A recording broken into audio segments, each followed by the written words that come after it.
Jésus, Dis-lui, fais comme tu veux ce matin.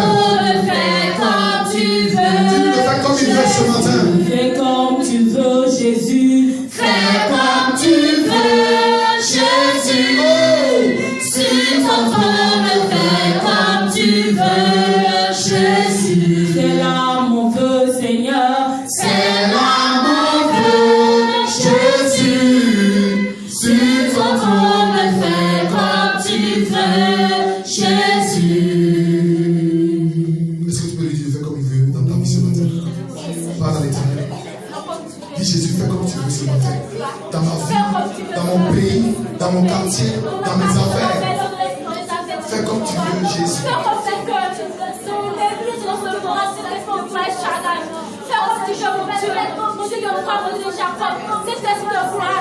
tu veux. Dis-lui sincèrement, Jésus, fais comme tu veux. Tu connais mes problèmes, tu connais mes fardeaux, tu connais les défis de ma vie. Fais comme tu veux. Yeshua Mashiach. Yeshua Mashiach. Fais comme tu veux, mon Dieu. C'est ta gloire. Fais comme tu veux.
Enlève cela ce matin, Jésus, enlève cela ce matin. Père, viens en ministère à quelqu'un au travers de ta parole ce matin. Oh, Baba, tu es Dieu fidèle, tu es Dieu glorieux, je t'appelle, Seigneur. Oh, Père, je t'appelle, Seigneur, c'est tu t'appelles Elohim, d'autres t'appellent Tchadai, d'autres t'appellent Jéhovah Jireh, d'autres t'appellent Jéhovah Shammah, d'autres t'appellent Elohim, oh Père, d'autres t'appellent Jéhovah Nissi. D'autres t'appellent Dieu Tout-Puissant, d'autres t'appellent Père Éternel, d'autres t'appellent Rabbi, d'autres t'appellent Abba, d'autres t'appellent Père. Oh Père, nous t'appelons par tous tes noms ce matin. Manifeste ta royauté, manifeste ta grandeur, manifeste ta puissance, manifeste ton règne ce matin. Père, au nom de Jésus. Au nom de Jésus, viens ce matin. Abba, je t'appelle. Père, viens maintenant. Rends ministère à quelqu'un. Parle à quelqu'un. Parle à la vie de quelqu'un ce matin. Esprit de feu. Esprit de gloire, esprit d'autorité, esprit de sainteté, esprit d'intelligence, esprit de connaissance, esprit de sagesse, esprit de crainte de l'Éternel. Je t'appelle. Viens. Parle à quelqu'un ce matin. Jésus, je t'appelle.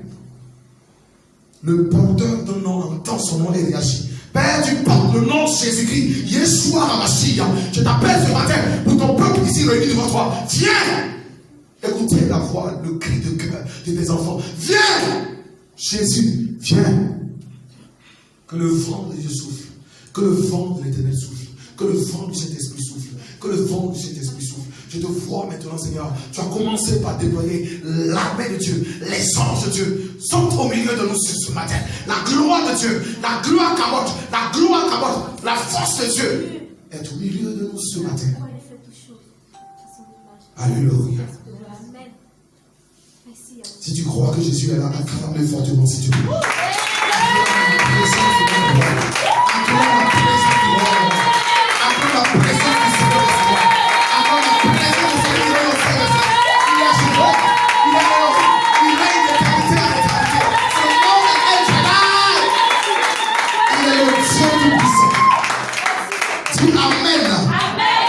Donc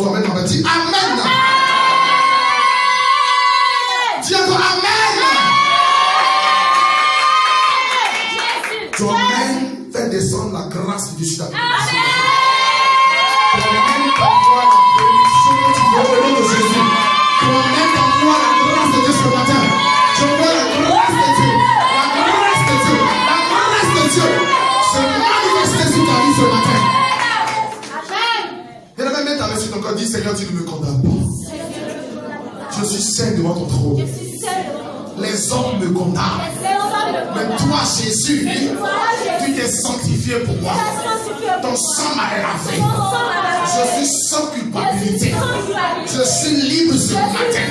C'est pour cela que je déclare, j'atteste, j'affirme que mon cœur est sans péché.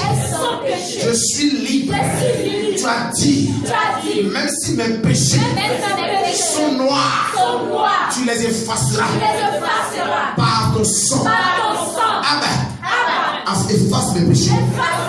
Efface mes péchés. Et permets-moi ce matin d'avoir part à ta connaissance. Au nom de Jésus. Quelqu'un dit Amen. Dis encore Amen. Dis encore Amen. Est-ce que tu peux t'asseoir dans sa glorieuse présence? Amen. Bien aimé, je te salue dans le nom puissant de Jésus. Je suis tellement content de nous retrouver encore nombreux ce matin. Je déclare que le sang de Jésus soit sur ta vie partout où tu vas. Parce que le sang sur le linteau a empêché l'esprit de mort de court-circuiter la vie des Israélites en Égypte. Je te vois comme l'Israël spirituel du Dieu ce matin. Est-ce que tu peux dire Amen pour ça?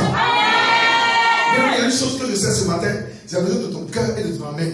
Pourquoi? Parce que Dieu, il est l'Amen et il est le oui. Et quand il veut communiquer, lorsque tu es connecté dans ton cœur, tu dis Amen et tu prends des résolutions. Amen. Dis encore Amen. C'est pour ça que je déclare au nom de Jésus, en vertu de tous les pouvoirs que Dieu m'a donné et m'a consacré sur ce autel, que le sang de Jésus soit sur tes létaux. Que le sang de Jésus soit sur ta vie. Quelle que soit la pandémie qui se répand, 1000 tomberont à ton côté, 10 000 à ta droite, tu ne seras pas atteint. Il a dit par la parole, vous pouvez briser le fléau. Nous rejetons ce fléau. Nous repoussons ce fléau. Et nous décrétons que la vie éternelle est sur notre vie. Nous ne voulons pas jeûner au nom de Jésus. De nos cieux nous verrons. De nos oreilles nous entendrons. Mais aucun de nous ne tombera. Dis encore Amen. Bienvenue dans ce culte d'action de grâce. Dis à quelqu'un, Dieu va encore parler ce matin. Jésus va me parler ce matin. Et ce qu'il me dira, je suis certain que ça me concerne. Et je prendrai soin de l'appliquer. Dis Amen. Alléluia. Le thème que Dieu nous donne ce matin, c'est simplement croyance et connaissance. Point d'exclamation. Croyance et connaissance.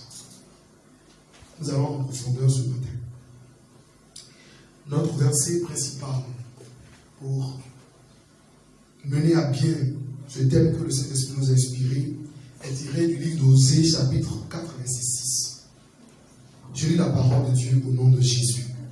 La Bible déclare ceci: mon peuple est détruit parce qu'il lui manque la connaissance. Puisque tu as rejeté la connaissance, je te rejetterai. Et tu seras dépouillé de mon sacerdoce. Puisque tu as oublié la loi de ton Dieu, j'oublierai aussi tes enfants. Parole de l'Éternel. Amen. Dis Amen pour la parole. Amen. Alléluia. Amen. Père, je te dis merci pour cette parole que tu nous donnes ce matin. Et de cette parole qui est la puissance. Cette parole qui est la vie. De cette parole qui est l'autorité par laquelle on réussit la terre. Je déclare, Seigneur, que tu utilises ton serviteur à bon escient.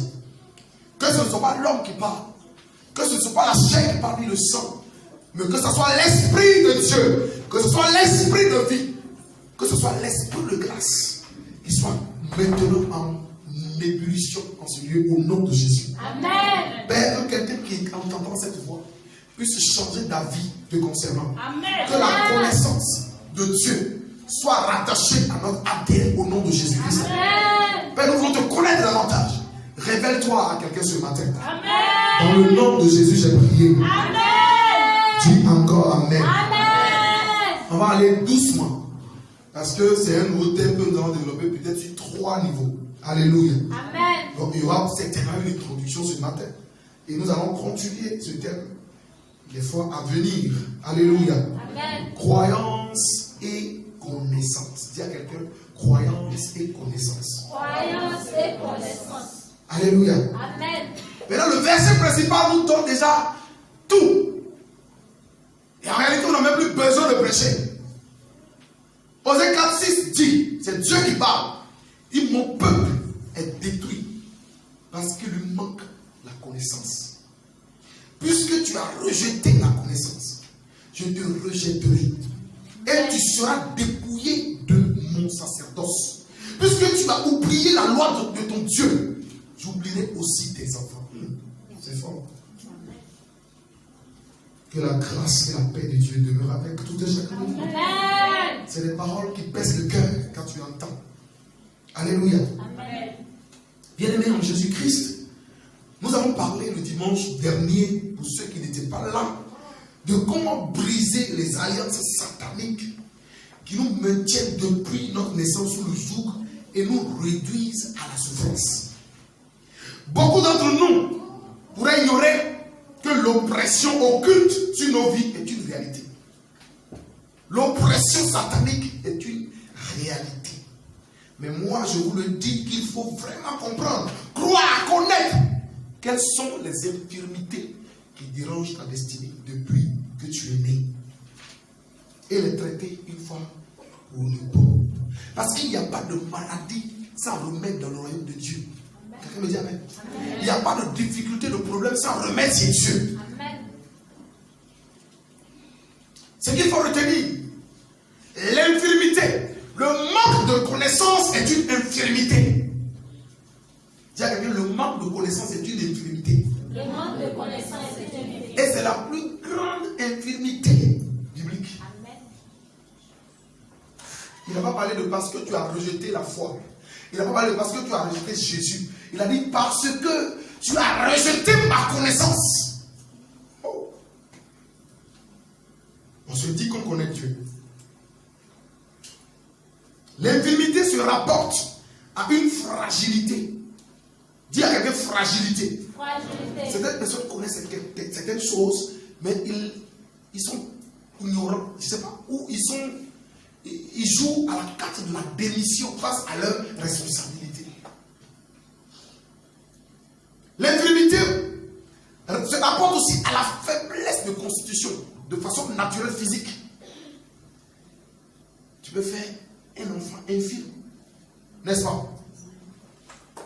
L'infirmité aussi, c'est une faiblesse de santé, une faiblesse causée par la maladie. Alléluia. Amen.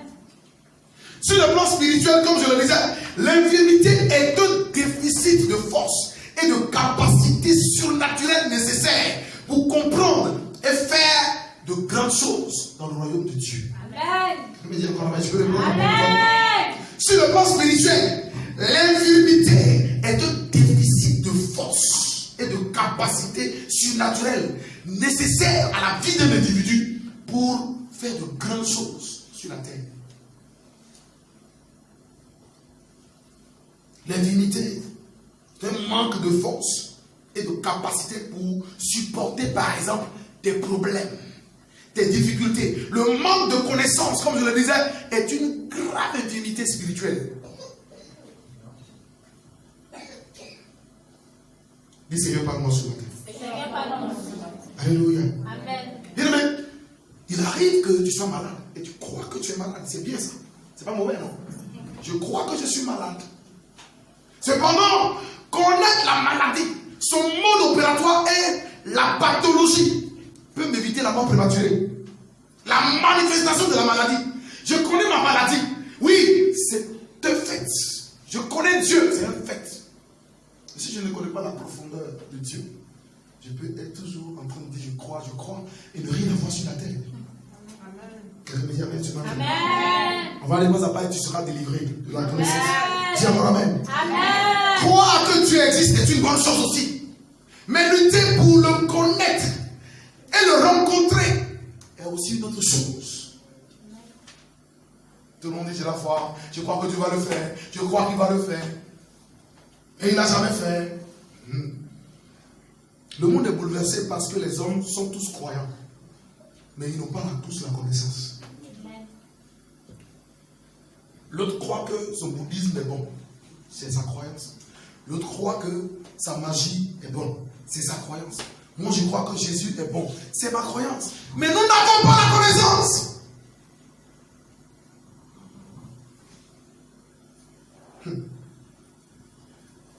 Quelle connaissance as-tu de Dieu? Et le prophète Osée nous dit, mon peuple est détruit. D'autres versions disent, mon peuple périt. Parce qu'il lui manque de la connaissance. Maintenant, quand on dit ça, on ne lit pas la suite. On ne lit pas la suite de ce verset. Quand on dit ça, mon peuple périt, par ici, il dit ça, c'est fini. Mais il dit, puisque tu as rejeté la connaissance, je te rejetterai. Et tu seras dépouillé de ton sacerdoce. Vous savez, le sacerdoce, c'est toute la grâce avec laquelle tu es venu sur la terre. Le sacerdoce, c'est le pouvoir que Dieu donne à quelqu'un de régner divinement sur la terre. Et d'être administrateur de tout ce que Dieu a créé. Le sacerdoce, c'est le pouvoir que Dieu donne à un individu pour réguler le ciel sur la terre. C'est que tout ce qui est au ciel, c'est à l'homme de réguler sur la terre. Il y a écrit dans le psaume 115, verset 16, que les cieux sont les cieux de l'Éternel. Mais la terre a été donnée aux hommes. Dieu ne vient pas sur la terre pour régler les problèmes des hommes. C'est les hommes qui règlent le problème de la terre. Et les hommes règlent le problème de la terre par la connaissance. Non par la croyance. La croyance a fait qu'on a toujours tué les autres. Il dit, tu ne crois pas ma religion, je te tue pour que tu puisses croire. Non, on n'a pas besoin de tuer quelqu'un pour que la personne puisse croire. On a besoin d'expliquer le bien fondé, la vérité à la personne pour que la personne accède à la connaissance. Et la vérité ne se démontre pas. La vérité te rend libre. Amen. Quelqu'un me dit amen ce matin. Amen. Dis encore amen ce matin. Amen. Tu as trop cru à tes songes, à tes rêves, à beaucoup de choses que tu vois, à tes émotions. Mais ce matin, je vais te dire une chose. Dieu veut t'amener dans une connaissance profonde. Amen. De non seulement qui il est, mais de qui tu es. Pourquoi tu as toujours raté les opportunités sur la terre? Parce qu'il te manque de la connaissance. Amen. Il dit, je vais te dépouiller de ton sacerdoce. Parce que tu as oublié la loi de ton Dieu. Oh, alléluia. Tu as oublié la loi de ton Dieu. Il dit, j'oublierai même tes enfants. Il a dit aussi. Il ajoute. Oh, je ne sais pas pourquoi mes enfants souffrent. Pourtant, je fais du bien à tout le monde. Bien aimé, tu peux faire du bien à tout. Tu vas voir tout à l'heure quand je vais te développer. Tu peux être sanctifié. Tu peux marcher dans la chasteté. Mais sans la connaissance, tu n'auras rien. Dis, je veux la connaissance. Je veux la connaissance.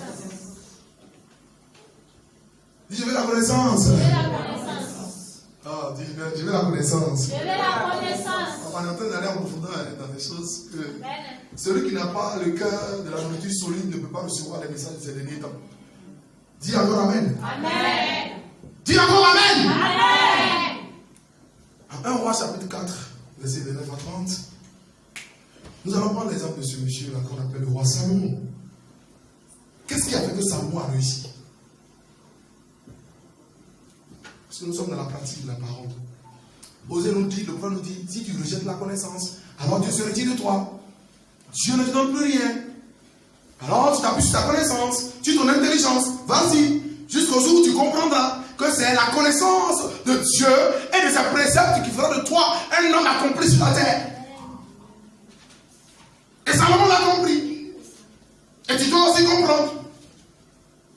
Tu dois pas dire non, bon, ça c'est l'Ancien Testament, ça c'est le milieu du Testament, ça c'est la Bible, et la Bible dit la Bible c'est la Bible. La Bible c'est la Bible. Tout la Bible, il est écrit dans le dernier chapitre de la Bible. Le dernier chapitre, c'est le 22e chapitre de l'Apocalypse, qui est le dernier chapitre. Il dit, celui qui fera l'erreur de retrancher une ligne de cette parole sera maudit. Amen. Donc même Genèse 1, 26, là, ça s'applique à toi. Même les lois canoniques s'appliquent à toi. C'est comme des citoyens, vous avez toujours dit, un citoyen qui n'a jamais dit, bon, je vais aller lire la constitution de mon pays. Et puis, il commet une faute. Et puis, il arrive devant le juge dit, la constitution récrimine ça.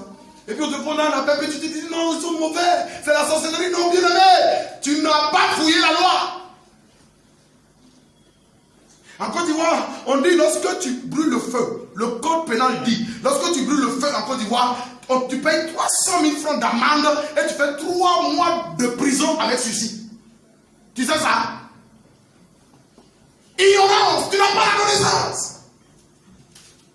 Et le jour où le prophète dit, dans mon séminaire, dit non, il est venu m'escroquer. Non, en réalité, il t'applique la loi, tu payes 300 000. Et tu fais, et on te plante. Dans ton casier judiciaire, il est montré que tu as déjà fauté une fois dans ta vie. Et ça peut te suivre. Pourquoi? Pour feu.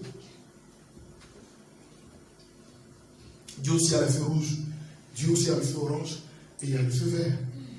Quelqu'un me dit amen ce matin. Amen. Le Seigneur veut vous amener quelque part. Et si tu suis la voie de Dieu, tu ne seras jamais branlé sur la terre. Amen. Tu seras comme moi. Même si tu n'as pas encore reçu ce qu'on t'a dit, tu seras sûr que on dit, je suis maintenant sur le chemin. Amen. Quand tu es sur le chemin, tu ne crains rien. Tu sais que tu vas arriver à coup sûr. 1 Roi 4, verset 29-30. Dieu donna à Salomon de la sagesse, une très grande intelligence et des connaissances multipliées, comme le sable qui est au bord de la mer. Bien aimé, si tu as la foi, tu as Jésus, ça ne suffit pas. En Jésus, il y a ce qu'on appelle la connaissance multipliée. Dis la connaissance multipliée. La connaissance multipliée. Tu peux me comprendre ce matin? Amen. Est-ce que tu me suis? Fais comme ça si tu me suis. Oui.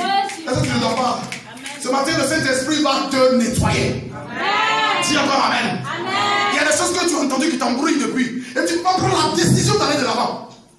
Et tu fatigues l'homme de Dieu. Non, tu me fatigues un peu aussi quand même quelque part. Écoute la voix de l'Éternel ce matin. Écoute ce que l'Esprit dit à l'église.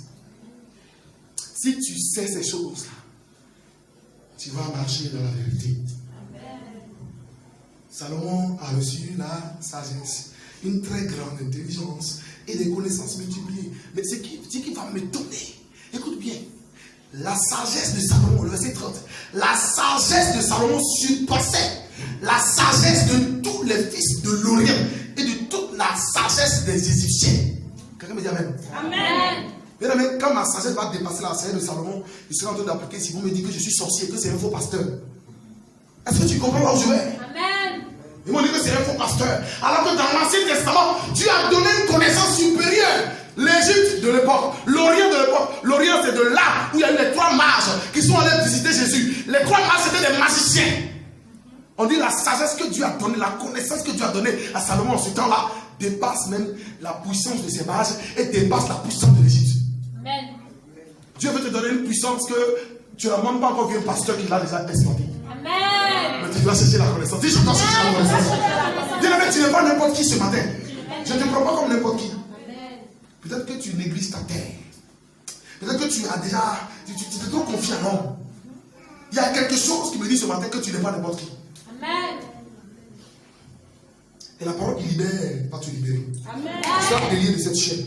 Amen. Bien aimé, Dieu va donner cette parole qui dit on croit sans voir. Et on est sauvé. C'est pas ça. Amen. Je crois en Jésus, est-ce que je l'ai vu? Mais je crois et je suis sauvé, je meurs, je vais au ciel. Mais on règne sur la terre quand on a le savoir, c'est-à-dire la connaissance réelle de qui nous sommes et de qui est Dieu. Ah! Salomon avait Dieu.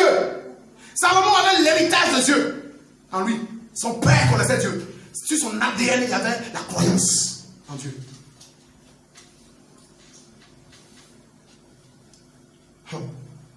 Seigneur, donne la connaissance à Dieu. Amen. Ce que je dis, c'est trop profond. Il m'a parlé ce matin jusqu'à 4h du matin. J'étais là, il dit Seigneur, pourquoi tu me donnes ces paroles? Il me dit non. Il dit les gens meurent. Les gens meurent parce qu'ils n'ont pas la connaissance. Ils sont ignorants. Ouais. Ils sont ignorants. Tu as le diabète et puis on te dit non, il y a une religion qui te dit non. Oh non, non, non, il ne faut pas prendre le médicament de diabète. Dieu va te guérir. Le lendemain, tu éclates et tu meurs. Tu demandes de connaissance. Il demande de connaissance. Oh non, l'homme de Dieu dit c'est l'onction qui va te guérir. Qui t'a dit ça? Dis qui t'a dit ça? Ça c'est Salomon. Je vais revenir encore sur lui plus tard. Job chapitre 1 verset 1. Il est écrit ceci. Il y avait un homme. Il y avait dans le pays un homme qui s'appelait Job. Et cet homme était intègre et droit. Il craignait Dieu et se détournait du mal. Est-ce qu'il ne croyait pas en Dieu? Job avait la foi. Job croyait en ce Dieu d'Israël. Il observait les lois divines. Il faisait beaucoup d'aumônes. Il faisait beaucoup de sacrifices. Cependant, Job a eu tellement de souffrance. Et puis Job va dire quelque chose en Job 42,5 qui va me branler. Il dit, mon oreille avait entendu parler de toi. Mais maintenant, mon œil t'a vu. Voir, c'est connaître. Dis voir, c'est connaître. La foi vient de ce qu'on entend. Ce qu'on entend vient de la parole de Christ. Mais pour avoir la connaissance, il faut toucher. Alors, dans le Seigneur, Job, comme toi, a entendu la parole de Christ. Il a cru. Plus loin, il a observé sans faille la loi de Dieu sur tous les plans. Cependant, il n'avait pas la connaissance de ce puissant et grand Dieu. Non. Job n'avait pas la connaissance de ce Dieu. Parce que la connaissance t'a franchi. Et quand il dit mon œil t'a vu, sa vie a changé. Sa vie a changé. Quand il a dit mon œil t'a vu, sa vie a changé. C'est le pasteur, notre doyen africain, Karambéli, qui disait avant-hier, à sa sortie de la quarantaine avec le coronavirus, il disait vraiment mon langage doit changer. C'est le résumé que je fais. Il dit mon langage, il dit l'homme n'est rien. Il répète, il dit l'homme n'est rien. Et il reprend, il dit mon oreille avait entendu parler de Dieu. Là, lui, son âge, il dit maintenant, là, je l'ai vu. Bien aimé, tu n'as pas encore la connaissance. Si lui l'a dit, il n'a pas la connaissance, je cherche aussi la connaissance. S'il me parle, celui qui prêche, il parle d'abord à lui-même. Je suis en quête de la connaissance, je sais que Dieu nous en donne ce matin. Amen. Job, cette déclaration de Job montre en réalité que Job n'avait pas la connaissance de Dieu. Il avait la connaissance des lois de Dieu, des principes canoniques, des sacrifices qu'il faisait, croyant que c'était fini. Comme toi aujourd'hui, je viens à l'église, je vais offrande, je fais ma dîme, j'ai un travail, j'ai ma femme, j'ai ma maison, j'ai ma voiture, et puis je suis heureux. Bien aimé dans le Seigneur, il faudrait qu'on change un peu les choses. Amen. Si je dois changer un peu les choses. Amen. La connaissance réelle de Dieu change radicalement notre vie. Je dis bien la connaissance réelle, pas a priori. Je suis tenté même de te dire que la foi seule ne suffit pas pour être en paix. Il y a des gens ici qui ont la foi, qui résistent face à l'adversité, mais la foi ne suffit pas. Pourquoi je parle de connaissance? Tu vas comprendre tout à l'heure. La foi est juste une étape. La foi, elle est importante. C'est la base. La foi est l'étape du contrat avec Dieu. Mais la foi n'est pas la connaissance de Dieu. La foi ne veut pas dire que je connais Dieu. La foi s'apparente au cœur. Mon cœur, le pilier croyant. Je crois que Dieu m'a créé à son image, à sa ressemblance. Il a envoyé Jésus. Je suis sauvé. J'ai le salut. Je meurs, je vais maintenant au ciel. Mais je ne connais pas Dieu. Alléluia. Amen. Je disais tout à l'heure qu'on va revenir à Salomon. Je reviens à Salomon. Dieu donna à Salomon la sagesse et une très grande intelligence. Mais tu as dit Job était intègre, pieux, droit. Et ce qui me fait mal, c'est que Salomon a reçu une connaissance qui dépasse la magie qu'on avait à l'époque. Ça veut dire que pour lui, là même, là, c'est plus que quand tu vois Salomon peut-être dans cette déballage spirituel, tu diras que c'est un grand sorcier. Et nous sommes limités dans le temps parce que nous refusons d'être spirituellement puissants. Dis spirituellement puissants. Bon, je vais encore choquer. Nous refusons d'être mystiques.